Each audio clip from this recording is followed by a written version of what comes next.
नमस्कार दोस्तों, कैसे हैं आप सब। आई होप कि सब अच्छे होंगे और अपने एग्ज़ाम की तैयारी कर रहे होंगे। तो आज हम करने वाले हैं भी अपना सॉफ्टवेयर चैप्टर 8 सॉफ्टवेयर क्या होता है कंप्यूटर में। किसको पता है भाई क्या होता है सॉफ्टवेयर। तो चलिए देखते हैं सॉफ्टवेयर क्या है और क्यों इम्पोर्टेंट है।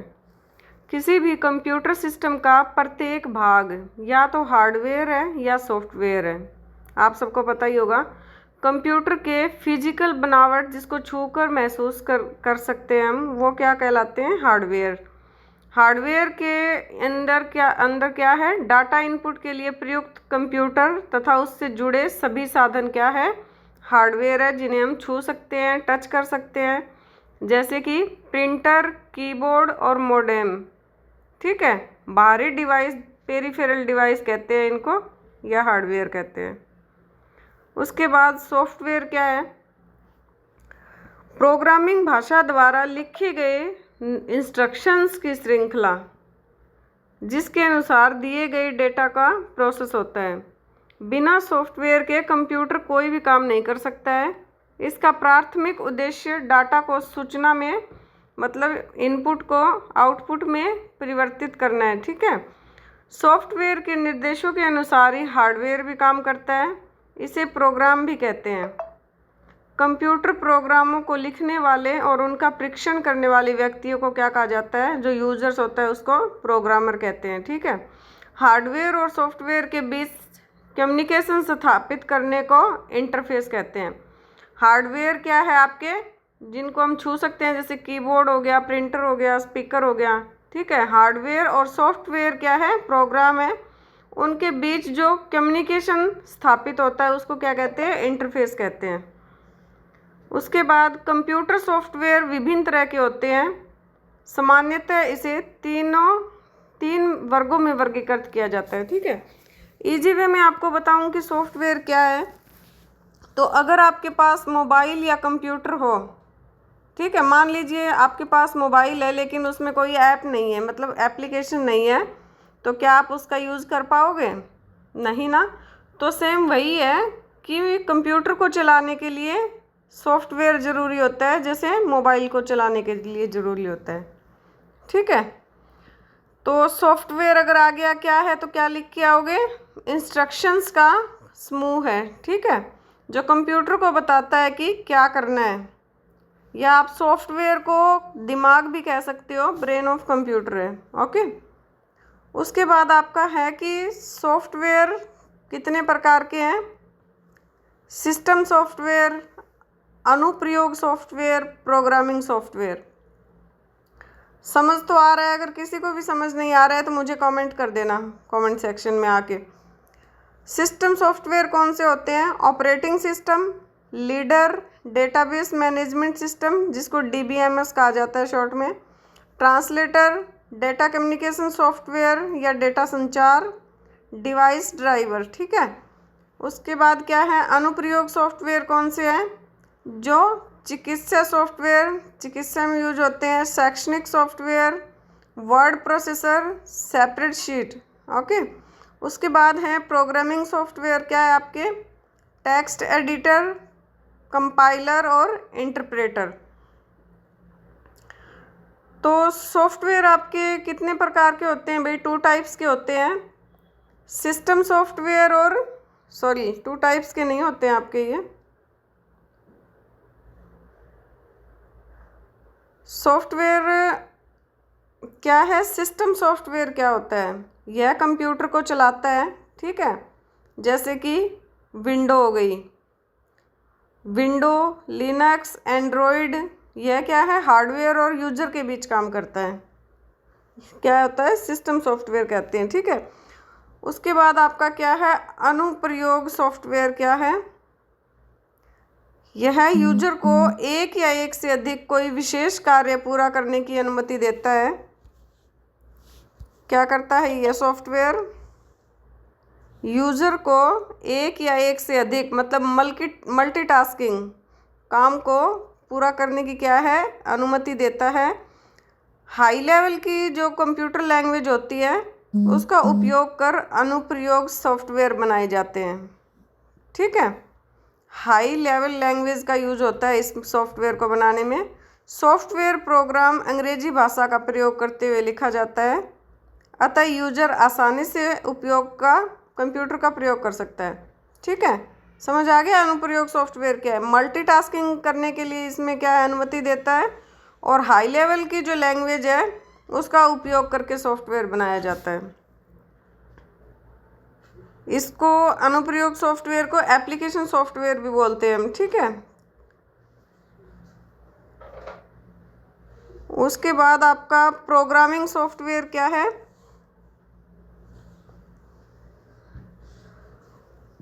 यह आमतौर पर कंप्यूटर प्रोग्राम लिखने में एक प्रोग्रामर की सहायता करने के लिए उपकरण प्रदान करता है। ठीक है, कंप्यूटर पर जो भी यूजर प्रोग्राम लिख रहा है तो उस प्रोग्रामर की मतलब यूजर की सहायता करने के लिए उपकरण प्रदान करता है, जैसे कि text editor, compiler, debugger, interpreter. Program में त्रुटि जैसे कोई गलती हो जाए जिससे गलत या अनुपयुक्त परिणाम उत्पन्न होते हैं उसे क्या है, बग कहते हैं। कोई भी गलती हो जाती है प्रोग्राम में उसे क्या कहते हैं, बग कहते हैं। ज्ञात सॉफ्टवेयर बग के लिए इंटरनेट पर उपलब्ध छोटा प्रोग्राम जो निःशुल्क रिपेयर करता है उसे क्या कहते हैं, पैच कहते हैं। सॉफ्टवेयर कोड में बग ढूंढने की प्रक्रिया को क्या कहते हैं, डिबगिंग कहते हैं। ठीक है, उसके बाद आपका क्या है,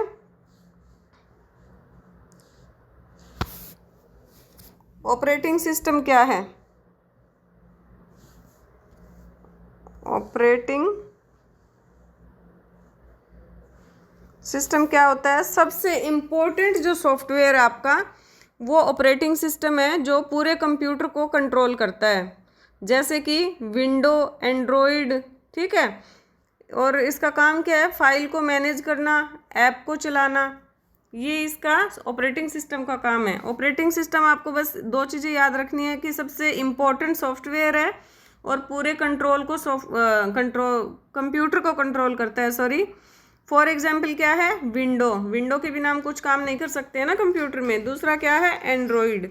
ठीक है, फाइल को मैनेज करना, एप्लीकेशन को चलाना। अगर ये ऑपरेटिंग सिस्टम नहीं होगा तो ना एप्लीकेशन चलेगी ना फाइल मैनेज कर सकते हो आप। ठीक है, उसके बाद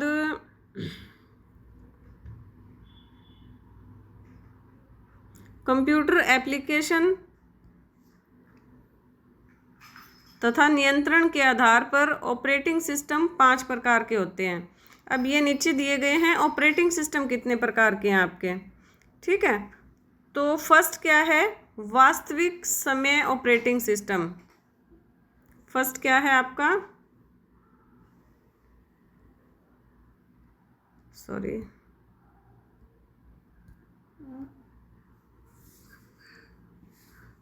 फर्स्ट आपका है रियल टाइम ऑपरेटिंग सिस्टम।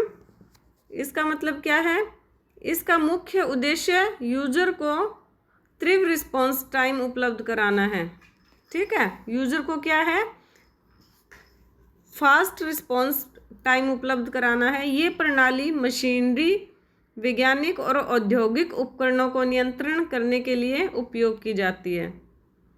इसमें उपयोगकर्ता का हस्तक्षेप कम होता है तथा एक प्रोग्राम के परिणाम का दूसरे प्रोग्राम में इनपुट डेटा के रूप में प्रयोग होता है। वास्तविक समय ऑपरेटिंग सिस्टम का एक महत्वपूर्ण हिस्सा है यह है कि एक विशेष ऑपरेशन एक निश्चित समय अवधि में ही पूर्ण हो जाए, नहीं तो आगे के प्रोग्राम में त्रुटि आ जाएगी। जैसे नाम से ही पता चल रहा है रियल टाइम ऑपरेटिंग सिस्टम है, ये टाइम पे क्या है, रिस्पॉन्स देना है। ठीक है, यूजर को।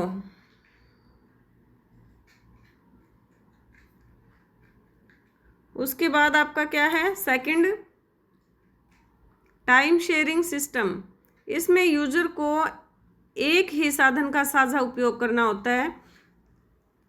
ऑपरेटिंग सिस्टम विभिन्न यूजर की आवश्यकताओं को संतुलित करता है कि हर प्रोग्राम जो वे उपयोग कर रहे हैं पर्याप्त है या नहीं। ठीक है, इस ऑपरेटिंग सिस्टम में मेमोरी का सही प्रबंधन आवश्यक होता है। इसमें प्रत्येक प्रोग्राम को सीपीयू का बराबर समय मिलता है। तो टाइम शेयरिंग सिस्टम क्या हुआ आपका, टाइम को मैनेज करना, ठीक है।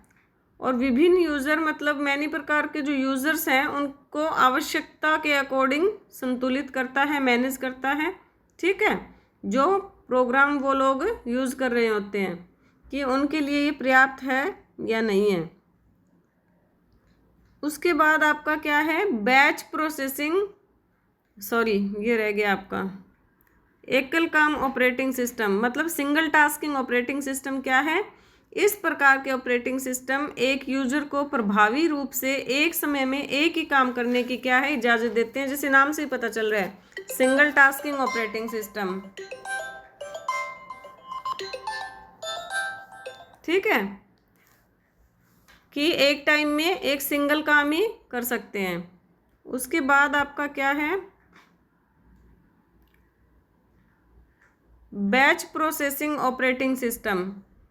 ये क्या है, इस सिस्टम में काम ग्रुप में होता है। जैसे बैच से पता चल रहा है ना, बैच का मतलब क्या होता है, बैच प्रोसेसिंग ऑपरेटिंग सिस्टम।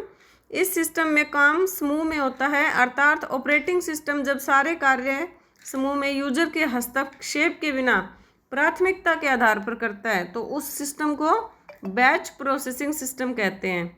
जैसे पेरोल बनाना, बिलिंग आदि, ठीक है। समझ आ गया आप लोगों को। उसके बाद क्या है, बहु programming operating system, multi programming operating system. इस सिस्टम में ऑपरेटिंग सिस्टम द्वारा एक से अधिक प्रोग्राम या कार्य एक साथ कर सकते हैं।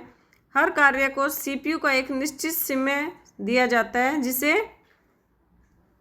टाइम स्लाइसिंग कहते हैं, ठीक है। मल्टी प्रोग्रामिंग कर सकते हैं हम इसमें, जैसे नाम से ही पता चल रहा है ना हमें, मल्टी प्रोग्रामिंग सिस्टम मतलब विभिन्न प्रकार के कार्य हम एक साथ ग्रुप में इसमें कर सकते हैं। उसके बाद नेक्स्ट क्या है आपका, मल्टी प्रोसेसिंग ऑपरेटिंग सिस्टम।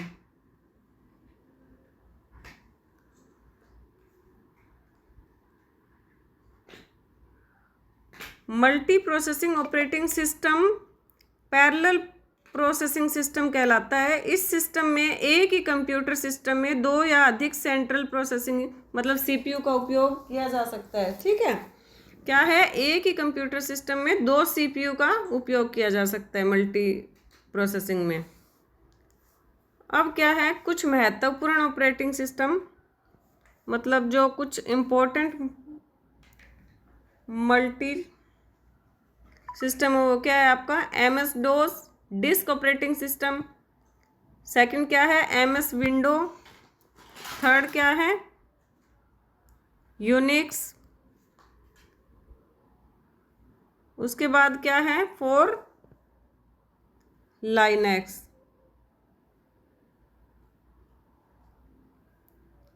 ये महत्वपूर्ण ऑपरेटिंग सिस्टम के पार्ट ही हैं। एमएस डोस क्या होता है, व्यापक रूप से पर्सनल कंप्यूटर में स्थापित या इंस्टॉल्ड माइक्रोसॉफ्ट का प्रथम ऑपरेटिंग सिस्टम था, ठीक है। पर्सनल कंप्यूटर का पहला ऑपरेटिंग सिस्टम क्या था, माइक्रोसॉफ्ट। यह सरल गैर सुचित्रित मतलब non graphical command line operating system है। यह सरल है परंतु यूजर फ्रेंडली नहीं, क्योंकि इसमें कमांड याद रखना होता है। इसमें कमांड क्या है, बहुत सारी कमांड होती थी तो कमांड को याद रखना मुश्किल होता था, ठीक है। इसका सर्वाधिक लोकप्रिय संस्करण 7.0 है। सबसे पहला ऑपरेटिंग सिस्टम था ये माइक्रोसॉफ्ट का, एमएस डोस जिसे कहा जाता है, ओके। उसके बाद आपका क्या है, एमएस विंडो क्या है, माइक्रोसॉफ्ट विंडो। यह माइक्रोसॉफ्ट द्वारा विकसित graphical user interface operating system है। इसको विकसित किया गया किसमें, graphical user interface operating system में। इसमें एमएस डोस की कमियों को ध्यान में रखा गया तथा इसे यूजर फ्रेंडली बनाया गया। वो ऊपर वाला एमएस डोस है वो यूजर फ्रेंडली नहीं था ना, और इसको क्या है विकसित करके मतलब डेवलप करके यूज़र फ्रेंडली बनाया गया ताकि यूज़र क्या है आसानी से इसको यूज कर सके। इसके अन्य संस्करण Windows 95, window 98, window XP, window Vista भी है। ठीक है, सर्वाधिक वर्तमान सर्वर संस्करण विंडो सर्वर 2008 है। इसे सीखना तथा इस पर काम करना क्या है आपका आसान हो जाता है।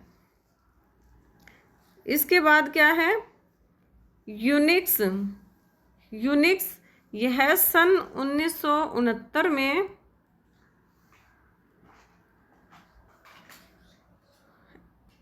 AT&T कर्मचारियों मतलब एम्प्लॉयज द्वारा वेल प्रयोगशाला में विकसित ऑपरेटिंग सिस्टम है। यूनिक्स क्या है भाई, एम्प्लॉयज द्वारा बेल प्रयोगशाला में विकसित ऑपरेटिंग सिस्टम है, जिनमें Ken Thompson, Dennis Ritchie, Douglas McIlroy तथा जो असाना शामिल थे जब इसको डेवलप किया गया ऑपरेटिंग सिस्टम को एम्प्लॉयज़ के लिए। सर्वर तथा वर्क स्टेशन दोनों में यूनिक्स ऑपरेटिंग सिस्टम का वृहत उपयोग होता है। ठीक है, सर्वर और वर्क स्टेशन में यूनिक्स ऑपरेटिंग सिस्टम का उपयोग होता है। यूनिक्स असेंबली भाषाओं में सबसे पहले लिखा गया था। सन 1973 में इसे सी प्रोग्रामिंग भाषा में दोबारा लिखा गया। सी प्रोग्रामिंग जो भाषा है ना, उससे पहले क्या था हमारा यूनिक्स था। ठीक है, इसको सी भाषा में दोबारा लिखा गया थोड़ा इजी करने के लिए। इसमें कर्नल द्वारा डेटा प्रबंधन होता है। ओके, उसके बाद आपका क्या है लाइनेक्स क्या है।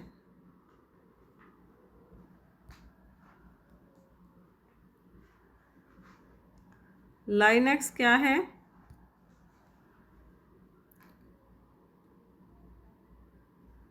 सन 1991 में इसका प्रथम संस्करण लाया गया था। यह यूनिक्स की तरह कंप्यूटर ऑपरेटिंग सिस्टम है जो लाइनेक्स कर्नल पर आधारित है। ठीक है, सन 1991 में इसको सबसे पहले लाया गया, किसको, लाइनेक्स को। यह भी यूनिक्स की तरह ही है। इसका उपयोग मुख्यतः सर्वर में ऑपरेटिंग सिस्टम के लिए होता है। यह ओपन सोर्स सॉफ्टवेयर है। ठीक है, उसके बाद है आपका कि वर्चुअल मेमोरी क्या है, ये आपका इम्पोर्टेंट है। ओके, वर्चुअल मेमोरी क्या होती है, किसको पता है भाई? यह एक काल्पनिक स्मृति क्षेत्र है। काल्पनिक स्मृति मतलब याद रखने का या मेमोरी क्षेत्र है जो ऑपरेटिंग सिस्टम द्वारा सपोर्टेड है। ठीक है, वर्चुअल मेमोरी क्या है, ऑपरेटेड सिस्टम द्वारा सपोर्टेड है। इसे हम मेमोरी एड्रेस का विकल्प भी मान सकते हैं, जिसे प्रोग्राम निर्देश तथा डेटा इकट्ठा करने के लिए उपयोग करता है। वर्चुअल मेमोरी का उद्देश्य क्या होता है, एड्रेस की स्पेस को बढ़ाना है। यह हार्ड डिस्क पर स्पेस है जिसे CPU एक्सटेंडेड रैम की तरह प्रयोग करता है। इसे लॉजिकल मेमोरी भी कहा जा सकता है तथा यह ऑपरेटिंग सिस्टम द्वारा कंट्रोल होता है। ठीक है, वर्चुअल मेमोरी आपकी क्या है, ऑपरेटिंग सिस्टम द्वारा सपोर्टेड है। ओके, इसको क्या है, एड्रेस का स्पेस बढ़ाने के लिए यूज़ किया जाता है। उसके बाद आपका है ट्रांसलेटर क्या है। ट्रांसलेटर प्रोग्राम या निर्देशों की श्रृंखला है जो प्रोग्रामिंग भाषा को मशीनी भाषा में रूपांतरित कर देता है। क्या है ट्रांसलेटर, जैसे नाम से पता चल रहा है ट्रांसलेशन करते हैं ना हम, तो प्रोग्राम और इंस्ट्रक्शंस की क्या है, एक चेन है जो प्रोग्रामिंग भाषा को क्या है, मशीनी भाषा में रूपांतरित करती है। मशीनी भाषा कौन सी होती है भाई, कल पढ़े थे ना हम, बाइनरी कोड में होती है जो 0 से 1, ठीक है, या 1 से 9, 1 से 9, ये क्या है, मशीनी भाषा है। तो इसमें सबसे पहले क्या है, ट्रांसलेटर 3 प्रकार का होता है।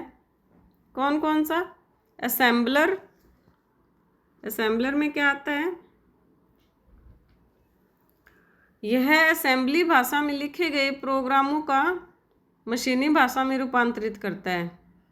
असेंबली भाषा में जो प्रोग्राम लिखे गए हैं ना, उनको क्या है, मशीनी भाषा में कन्वर्ट करता है। उसके बाद कंपाइलर क्या होता है? कंपाइलर एक प्रोग्राम है जो उच्च स्तरीय हाई लेवल लैंग्वेज में लिखे गए प्रोग्राम का सोर्स है। कोड को मशीनी भाषा या ऑब्जेक्ट प्रोग्राम में कन्वर्ट करता है। ठीक है, कंपाइलर क्या होता है? एक प्रोग्राम है जो हाई लेवल लैंग्वेज को कोड को मशीनी भाषा या ऑब्जेक्ट प्रोग्राम में कन्वर्ट करता है। यह पूरे प्रोग्राम को एक बार में पढ़ता है तथा सारी गलतियों को बताता है। गलतियां दूर होने पर प्रोग्राम को मशीन भाषा में रूपांतरित कर देता है। ठीक है, उसके बाद क्या है? इंटरप्रेटर क्या है आपका? यह उच्च स्तरीय प्रोग्रामिंग भाषा में, मतलब हाई लेवल जो लैंग्वेज है उसमें दिए गए इंस्ट्रक्शन को लो लेवल मशीन भाषा में ट्रांसलेट करता है। ठीक है, हाई लेवल प्रोग्रामिंग भाषा में जो इंस्ट्रक्शंस दिए जाते हैं ना, उनको लो लेवल मशीन भाषा में ट्रांसलेट करता है। इंटरप्रेटर हर इंस्ट्रक्शंस को एक एक करके ट्रांसलेट करता है। ठीक है, एक इंस्ट्रक्शन को ट्रांसलेट कर बिना इकट्ठा किए क्रियान्वित या एग्जीक्यूट करता है, ताकि इसमें क्या है, त्रुटि होने की जो संभावना है ना, गलतियां होने की संभावना कम हो जाती है, क्योंकि एक एक करके ट्रांसलेट करता है ना हर एक इंस्ट्रक्शंस को। उसके बाद क्या है, फिर तब दूसरे निर्देश को ट्रांसलेट करता है। इस तरह जब सारा प्रोग्राम क्रियान्वित हो जाता है तो अंत में प्रतिक्रिया रिस्पॉन्स देता है। ठीक है, उसके बाद है भाई हमारा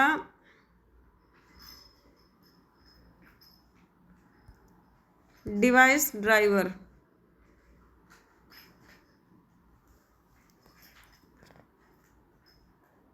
डिवाइस ड्राइवर क्या है, किसको पता है भाई? कौन पहले पढ़ चुका है इस चैप्टर को?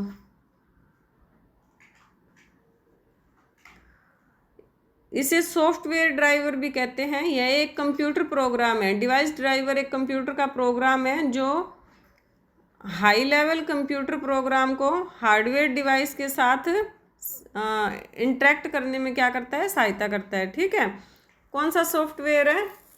इसको सॉफ्टवेयर ड्राइवर कहते हैं। यह एक कंप्यूटर प्रोग्राम को उच्च स्तरीय कंप्यूटर बस या संचार सब सिस्टम जिससे हार्डवेयर जुड़ा हो के द्वारा डिवाइस ड्राइवर संबंध स्थापित करता है। ठीक है, उसके बाद है एप्लीकेशन सॉफ्टवेयर। एप्लीकेशन सॉफ्टवेयर कौन सा होता है आपका? उपयोगिता के आधार पर अनुप्रयोग सॉफ्टवेयर दो प्रकार के होते हैं। एक है आपका स्पेशल एप्लीकेशन सॉफ्टवेयर, दूसरा क्या है, जनरल फंक्शन एप्लीकेशन सॉफ्टवेयर। ठीक है, जनरल पर्पस कौन सा होता है? रोज काम करने के लिए, जैसे हम यूज करते हैं MS वर्ड का, एक्सेल का। ठीक है, स्पेशल पर्पस सॉफ्टवेयर कौन सा होता है? किसी खास काम के लिए, जैसे रेलवे टिकट बुकिंग हो गया, स्कूल मैनेजमेंट सॉफ्टवेयर हो गया। आगे होगा ना समझ में। उसके बाद इलेक्ट्रॉनिक स्प्रेडशीट क्या है आपकी?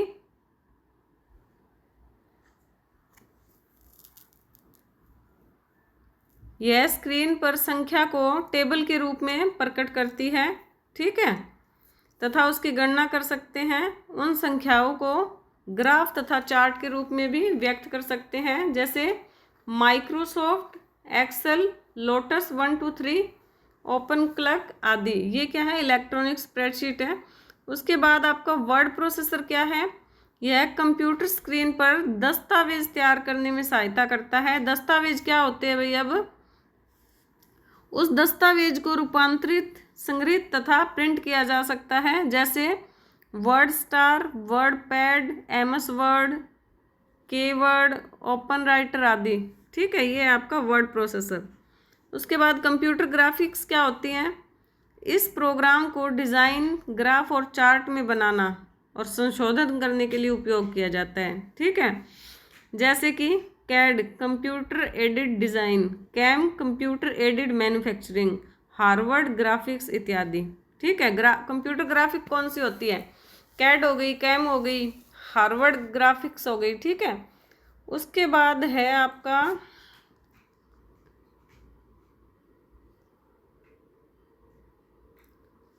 उसके बाद क्या है भाई?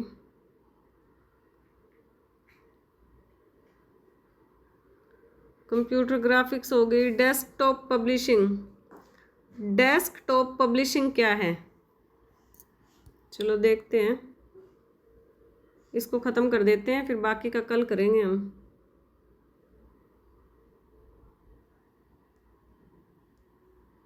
बहुत दिक्कत लगती है इसमें, कई बार ये सिलेक्ट नहीं होता है सही से। हाँ, तो डेस्कटॉप पब्लिशिंग क्या है? कम कीमत पर अच्छी गुणवत्ता के साथ प्रकाशन के लिए डीटीपी सॉफ्टवेयर प्रयोग किया जाता है। ठीक है, यह क्या है? पब्लिशिंग में यूज होता है डेस्कटॉप, आपको ये याद रखना है। डेस्कटॉप पब्लिशिंग लिखा हुआ है ना, तो क्या है? कम कीमत पर अच्छी गुणवत्ता में तैयार किया जाता है इसको। यह इनपुट वर्ड प्रोसेसर या सीधे डीपीटी सिस्टम से लेता है और इसमें इलेक्ट्रॉनिक रूप से ग्राफिक्स जोड़कर पूरा पेज किया जाता है। फिर हाई लेवल रेजुलेशन आउटपुट यंत्र से प्रिंट कर लिया जाता है। जैसे एक प्रिंटर है, मैंने आपको दिखाया था जब हमने हार्डवेयर पढ़ा था, तो कि वो जो प्रिंटर है ड्रम प्रिंटर था शायद, उसको क्या है हाई लेवल ग्राफिंग के लिए यूज किया जाता था। ठीक है, जैसे मैगजीन्स हो गई, हाई लेवल ग्राफ हो गया, तो उसका रेजुलेशन क्या है अन्य स्कैनर से भिन्न है। ठीक है, वह महंगा होता है थोड़ा, जैसे पेज मेकर, कोल्ड्रा, माइक्रोसॉफ्ट पब्लिशर इत्यादि। उसके बाद क्या है? DISMS मतलब डेटाबेस मैनेजमेंट सिस्टम या डेटाबेस सॉफ्टवेयर। यह कौन सा सॉफ्टवेयर होता है? इस सिस्टम के अंतर्गत जो भी डेटा हम कंप्यूटर में स्टोर करना चाहते हैं उसे इनपुट करने, परिवर्तन करने, क्रमबद्ध करने तथा रिपोर्ट तैयार करने की सुविधा देता है। सिस्टम डाटाबेस सॉफ्टवेयर क्या है? डाटा को इनपुट करने, परिवर्तन करने, सीक्वेंस में लगाने और रिपोर्ट तैयार करने की सुविधा प्रोवाइड करता है। ठीक है, और रिकॉर्ड रखने में सक्षम होता है, जैसे DMS, एक्सेल आदि। उसके बाद है आपका रिपोर्ट जनरेटर। क्या है? यह डेटाबेस से डेटा लेकर प्रयोक्ता के आवश्यकता अनुसार विभिन्न तरह की रिपोर्ट को तैयार करता है। ठीक है, उसके बाद अकाउंटिंग पैकेज क्या है? इस प्रोग्राम के उपयोग से वित्तीय लेखांकन, बैंक खातों, स्टॉक, इनकम और एक्सपेंस का लेखा जोखा सरलता से होता है, जैसे कि अकाउंटिंग पैकेज में आता है आपका टैली। ठीक है, उसके बाद प्रस्तुति सॉफ्टवेयर क्या है? Presentation software. इसका उपयोग शब्दों और चित्रों को सजाकर कहानी कहने, सार्वजनिक प्रस्तुति या सूचना देने में होता है। उदाहरण पावर पॉइंट, फ्रीलांस, पेज मिल इत्यादि। प्रस्तुति सॉफ्टवेयर को प्रस्तुति ग्राफिक्स भी कहते हैं। ठीक है, जैसे हम लोग प्रेजेंटेशन तैयार करते हैं ना कॉलेज में, वही सॉफ्टवेयर है ये। तो चलो बच्चों, आज हम इतना ही करेंगे, इसके बाद का जो भी रह गया है वो हम कल कंप्लीट करेंगे इसको। ठीक है, चलिए भाई, अब कल मिलते हैं हम। Okay, bye.